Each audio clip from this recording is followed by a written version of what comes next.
with less than 50 days to go until the election, we still don't know who is going to be taking office in January. But let's say Kamala Harris wins the election and becomes the 47th president of the United States. This is something that at this moment has a 50-50 chance of happening, so maybe it won't happen, but I'm getting ahead of the curve on this one because there is a specific issue that I believe will determine if her presidency is viewed as a success or a failure.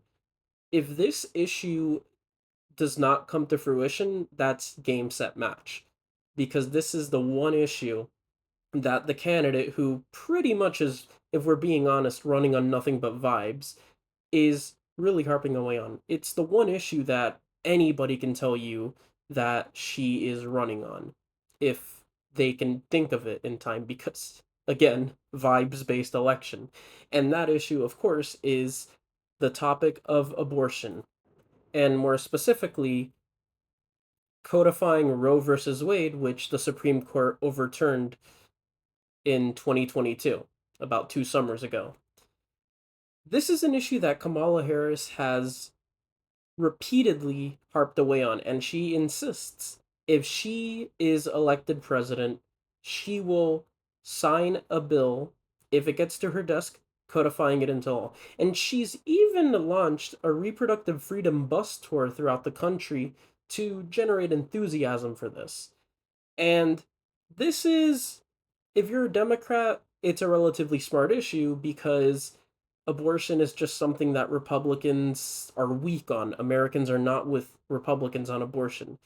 I believe, I haven't checked polls in a while, but polls typically show that this issue, Republicans are like at 30% on this issue, and Democrats, the Democrat side, which is that it should have stayed, was at 65, sometimes as high as 70.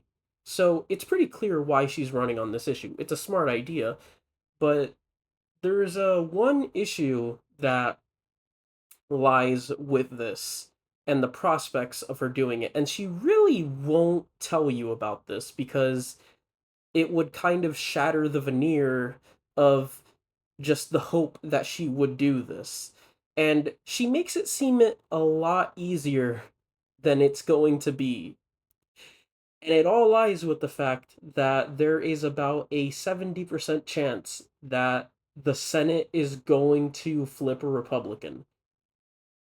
And if that happens, there is a 0% chance that whoever the Republican majority leader is will put a bill codifying Roe versus Wade up for a vote. There's just no shot of it. There is no way Republicans are going to allow that. There is no way.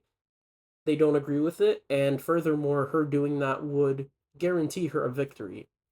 And for those of you who think, okay, maybe Democrats can just do really good in November, again, there are more Democrat seats up, and the a lot of Democrat seats are in heavily Republican states. And it's looking really hard to imagine that Democrats can hold the Senate after this year. The House looks like it could go Democrat. There's an outside chance Republicans can take that, but again, without the Senate, there is just no shot that Roe v. Wade is going to be codified.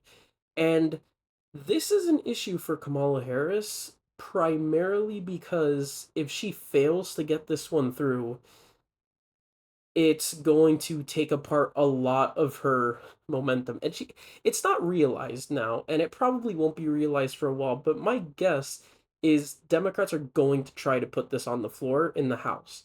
And my guess is if they have the House, it will pass the House, but it will never go to the Senate.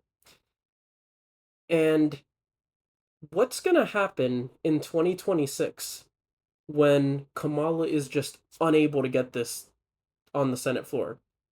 And adding to this, it's very, very likely that on top of this failure, the economy is probably going to go into a recession within the next few years. I don't think it's going to be this year, but it's going to go into recession in the next few years. So just assuming that you can hinge the 2026 midterms on codifying this, voters are going to be caring about other things at that point, and also you're going to really depress a lot of voters who thought, hey, I came out for you and you couldn't get this done. Now you can say maybe voters shouldn't blame the president for this, but that's the way it works. If you're the president, you kind of, it's on you to get the stuff done that you promise. And it really just seems to be the case that a gridlocked Congress is going to potentially break a Kamala Harris presidency. And it's going to be something similar to Barack Obama's presidency, but worse because Kamala Harris does not have anywhere near the charisma that Barack Obama had. So at this current moment, it really seems to me like if the Senate goes red this year and the economy does not improve at all, and it's likely going to worsen because, again, a lot of economists are predicting that a recession is coming in the next couple of years. Kamala Harris is really gonna, she's not gonna have a lot of friends. And that's going to be an interesting period of time. Does this mean she'll be a one-term president? Honestly, I don't know.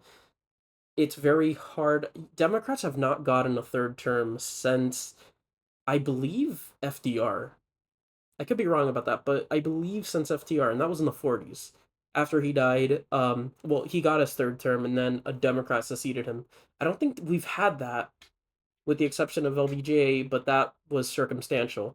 So it's hard to imagine if the Senate goes red that Kamala Harris's presidency.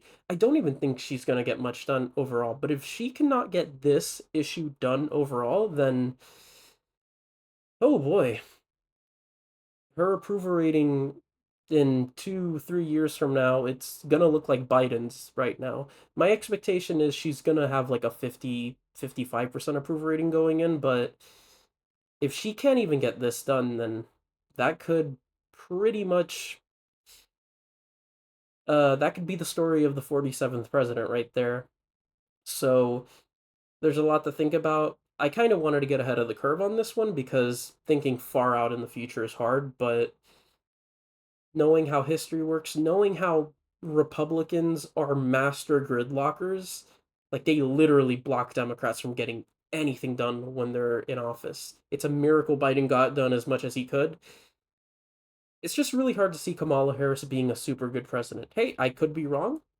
That hinges on how the Senate goes, but to anyone who thinks that Kamala Harris's presidency is going to be an amazing time, I guess curb your enthusiasm for now because that very well may not happen.